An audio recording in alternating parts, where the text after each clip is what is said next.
The first stage in the believing in one God is to reject all idols. La ilaha।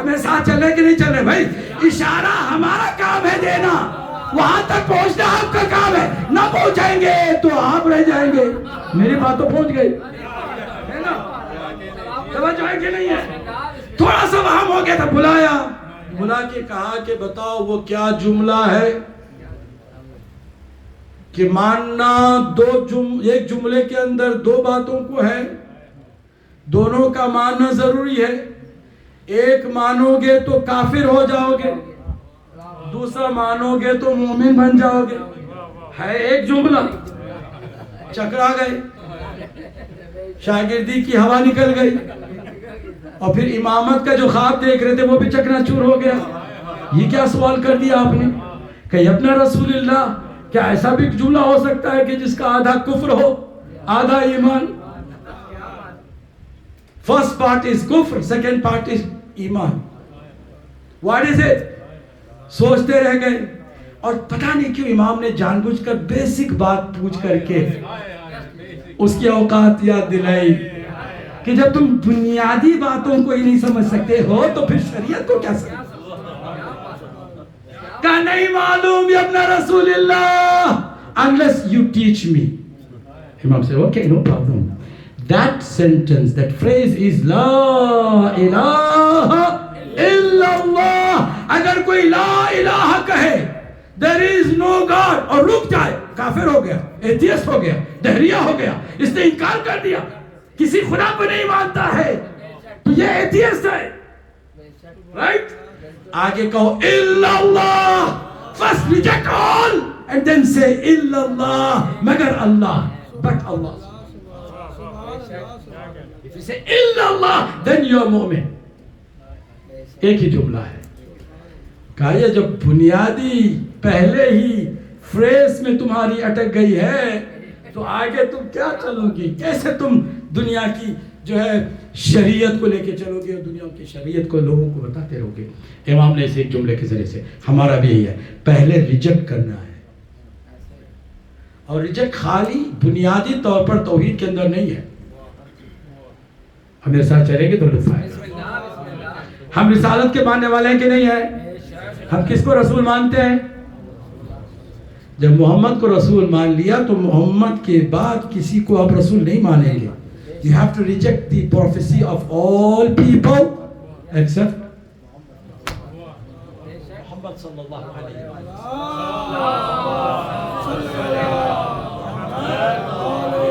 اور جب علی کو آپ نے جانشین مان لیا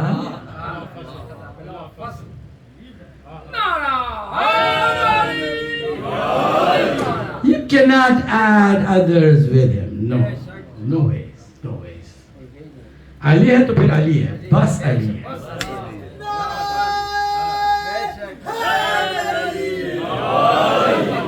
اوکے یہ بھی ایسا نہیں ہے، یہ بھی کر کے آگے چلے جاؤ،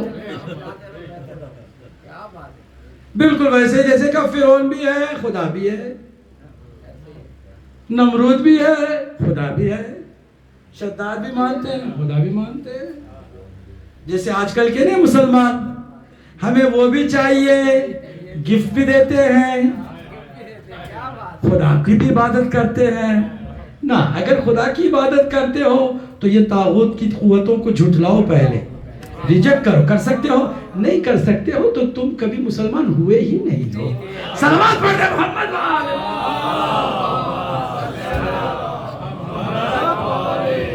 Was it any scientific issue or any formula, scientific formula to be very tough to understand? No, it's very simple.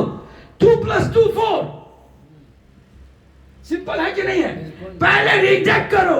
اب اگر کوئی مسلمان، کوئی شیخ، کسی ریاست کا بادشاہ سب کو مانے اور اللہ کو بھی مانے تو آپ کیا کہیں گے؟ تم نے ریجیکٹ کیا ہی نہیں، پہلے لا الہ میں اٹک گئے،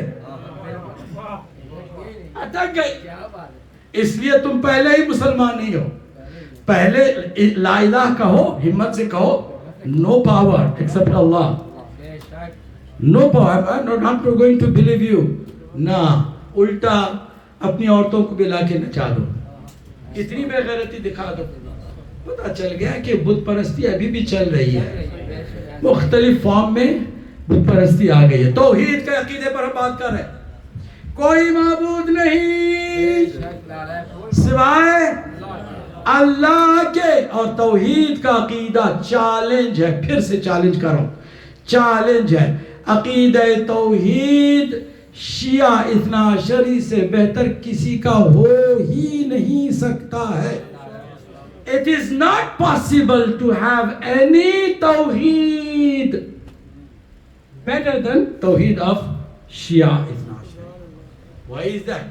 کیونکہ باقی توحید کی چند آیتوں کو پڑھ کے توحید کا کلمہ پڑھ سکتے ہیں، یہ رسول کی کچھ باتوں کو سن کے توحید کا کلمہ پڑھ سکتے ہیں، مگر ہم ہیں کہ جو توحید کو عملی شکل دینے میں کامیاب رہے ہیں.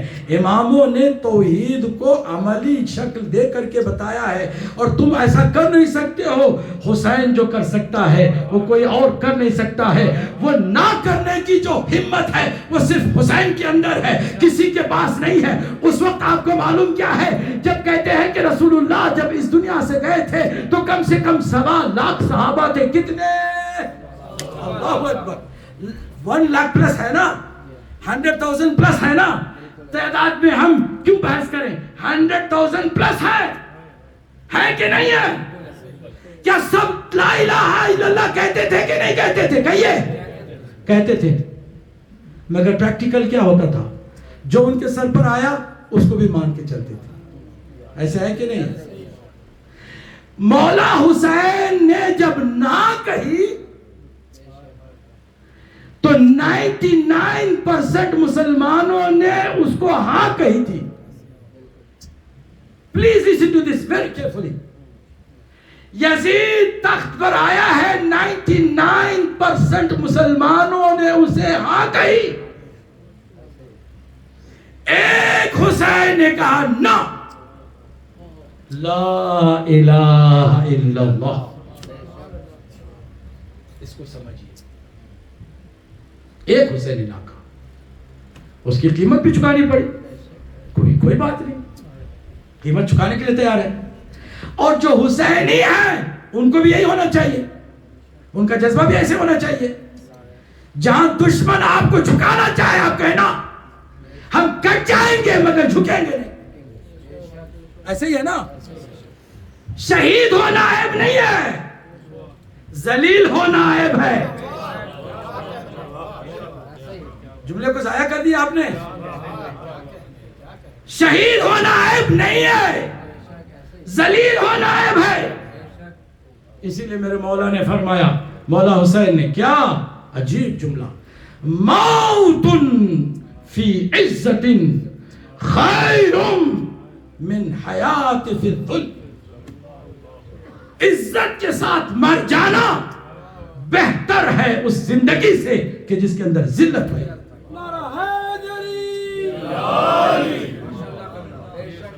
وہ حسین ہے کہ جس نے توحید کے پرچم کو اٹھایا ہے تو پریکٹیکلی اٹھایا. دنیا کی ساری طاغوتی قوتوں کو نہ کہا، نو ٹو ہیومیلیشن، ہیہات من الذلہ، ہیہات من الذلہ. اور صرف یہ علی والے ہی نعرہ لگا سکتے ہیں، کیونکہ باقی لوگوں کو دیکھا کہیں ٹکے ہی نہیں ہیں، کہیں نہیں ٹکے ہیں. بھائی بڑی جو مشکل کی بات ہے وہ تو چھوڑ دیں، معمولی سی خطرے کے مقابل میں بھی نہیں ٹکے ہیں. معمولی سی ایک جھوٹی افواہ سن کر کے بھاگ گئے، راستہ چھوڑ دیا. چھوڑا کہ نہیں چھوڑا؟ چاہے وہ پرانے ہوں چاہے نئے ہوں. جنہوں نے توحید کو کربلا سے نہیں لی، انہوں نے خالی کلمہ تو پڑھا، مگر جب وقت آ گیا تو برقع پہن کے بھاگ گئے.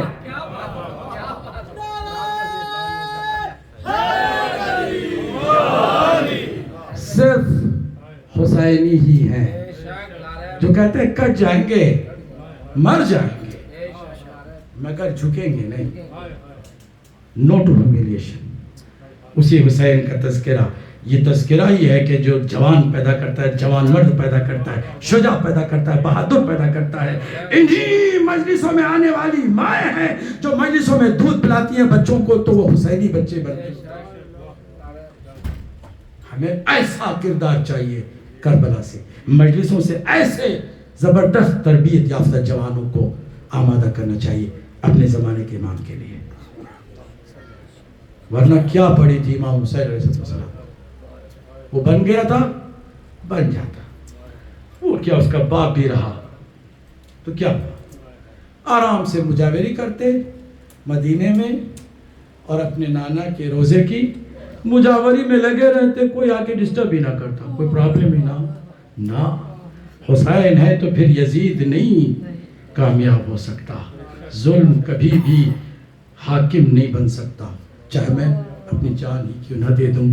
حسین کا یہ جملہ کتنا گہرا اور کتنا عظیم ہے. ان کان دین محمد لم یستقم الا بقتلی فیا سیوف خذینی. اگر میرے نانا محمد کا دین بغیر میری شہادت کے بچنے والا نہیں ہے تو تلوار آؤ، حسین حاضر ہے، حسین اس کے لیے تیار ہے. مدینے سے قافلے کو تیار کر کے حسین نکل رہا ہے میدان میں آنے کے لیے، اپنے بچوں کو بھی ساتھ لے کر نکلنے لگا ہے، مگر نکلنے کے انداز میں جانتا ہے حسین کہ یہ وہ مدینہ ہے کہ واپس پھر حسین کو آنا نصیب ہے. اجرکم علی اللہ.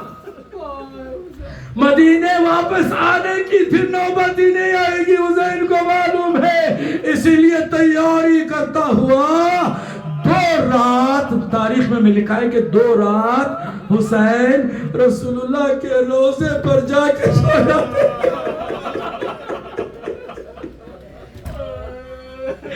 خدا کے آپ نے فرمایا اپنی بہن ام کلثوم اور زینب سے کہ سنا میں نے کیا کیا کہ کیا میں نے نانا کے جا کر کے روزے پر اپنے آپ کو ڈال دیا اور چپکے سے کہا نانا آپ دیکھ رہے ہیں نا کہ آپ کی امت نے آپ کے بیٹے سے بیعت طلب کی ہے، جھکانا چاہتے ہیں مجھے، میں جھکنے کو تیار بھی نہیں ہوں نانا، آپ کے دین کی لاج بچانے کے لیے میں تیار ہوں. کہتے ہیں خود کے میری آنکھ لگی، سرکار دو عالم آئے، سینے سے لگایا، بیٹا گھبرانا نہیں، ہم تمہارے ساتھ ہیں. وہ وقت بھی ہماری نگاہوں کے سامنے ہے جب آپ کو بغیر پانی دیے کند خنجر سے کاٹ دیا جائے گا. عزاداروں ایک مرتبہ حسین نے خود اپنی شہادت کی خبر سنائی ہے، سب کے کلیجے کو مضبوط کیا ہے. تاریخ میں یہ بھی ملتا ہے کہ میرے مولا حسین کئی مرتبہ رسول کے روزے پہ گئے، پھر اس کے بعد کئی مرتبہ اپنے بھائی کی قبر پر بھی گئے، حسن مجتبیٰ کی قبر پر بھی جا کر کے اپنے عزم و ارادے کو ظاہر فرمایا. مگر عجیب بات یہ ہے کہ جب بھی اپنی ماں کی قبر پر گئے ہیں آپ کی حالت بالکل ہی متغیر رہی ہے. سب نے اس بات کو نوٹ کیا ہے. تاریخ میں ملتا ہے کہ حسین ایک مرتبہ اپنی ماں کی قبر کے پاس آئے اور آ کر کے اپنے آپ کو ماں کی قبر پر گرا دیا اور آواز دی مادر گرامی. یاد ہے وہ منظر جب آپ کا کفن تیار اور آپ کا جنازہ تیار، سب سے آپ کو خداحافظی کرنی تھی، سب رخصت ہوئے، مگر میں نے کہا تھا نہیں، ماں جب تک خود نہیں بلائے گی، اجرکم علی اللہ، جب تک ماں خود سے نہیں بلائے گی حسین قریب نہیں آئے گا. مادر گرامی آپ نے کیا کیا؟ بدے کفن توڑ ڈالے، آغوش پھیلا دی، کہا حسین آؤ میرے سینے سے لگ جاؤ. اب میں یہ کہتا ہوں، تاریخ نے یہ لکھا ہے، میرا جی کہتا ہے کہ حسین نے یہ جملہ بھی کہا ہوگا اماں جان اگر ممکن ہو تو پھر ایک بار پھر قبر کا دہانہ کھول دیجئے، حسین کو آغوش میں لے لیجئے. نہیں معلوم جواب کیا آیا. تاریخ میں ملتا ہے کہ حسین کے کانوں سے آواز ماں کی ٹکرائی. آج میرے لال حسین گھبرانا نہیں. تم مدینہ چھوڑو گے تو میں بھی اپنی قبر چھوڑ دوں گی. تم مدینے سے نکلو گے فرق صرف اتنا ہوگا, تم گھوڑے اور اونٹ پر سوار رہو گے اور تمہاری ماں پاپیادہ محلن محلہ یہ اپنا زہرا پکارتی بھی آتی جائے گی. وہ منظر بھی زہرا نے دیکھا. آخری جملہ سنا کر کے زحمت تمام کرو. وہ منظر بھی زہرا نے دیکھا کہ سب کو میرے مولا حسین نے اکٹھا کیا ہے اور بڑا اہتمام ہو رہا ہے. عباس جس کا پہرا دے, علی اکبر جس کا پہرا دے, سب کو سواریوں پر بیبیوں کو سوار کیا جا رہا ہے. کیا یہ وہ منظر نہیں ہے کہ بعد میں جب کوفے میں وہی بیوی آئی ہے, ارے جن کے سواریوں کا پہرا عباس اور علی اکبر نے دیا ہو وہ بے کجاوا اونٹوں پر ننگے سر پہ آئی جائے. محمد حسین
بیمار کھڑی آئے ویران گھراں وچ, روے بیمار کھڑی آئے ویران گھراں وچ, روے بیمار کھڑی آئے ویران گھراں وچ, روے بیمار کھڑی آئے ویران گھراں وچ, روے بیمار کھڑی آئے ویران گھراں وچ, روے بیمار کھڑی آئے ویران کھڑی. ایسی وجڑی کاملی علی اکبر کبھی, ایسی وجڑی کاملی علی اکبر کبھی آئے ویران گھراں وچ, روے بیمار کھڑی آئے ویران گھراں وچ, روے بیمار کھڑی آئے ویران گھراں وچ, روے بیمار کھڑی آئے ویران گھراں وچ, روے بیمار کھڑی آئے ویران گھراں وچ, روے بیمار کھڑی آئے ویران گھراں وچ, روے بیمار کھڑی آئے ویران گھراں وچ, روے بیمار کھڑی. دل وچڑے نہ کسے میں جا اکبر وانگوں, دل وچڑے نہ کسے میں جا اکبر وانگوں,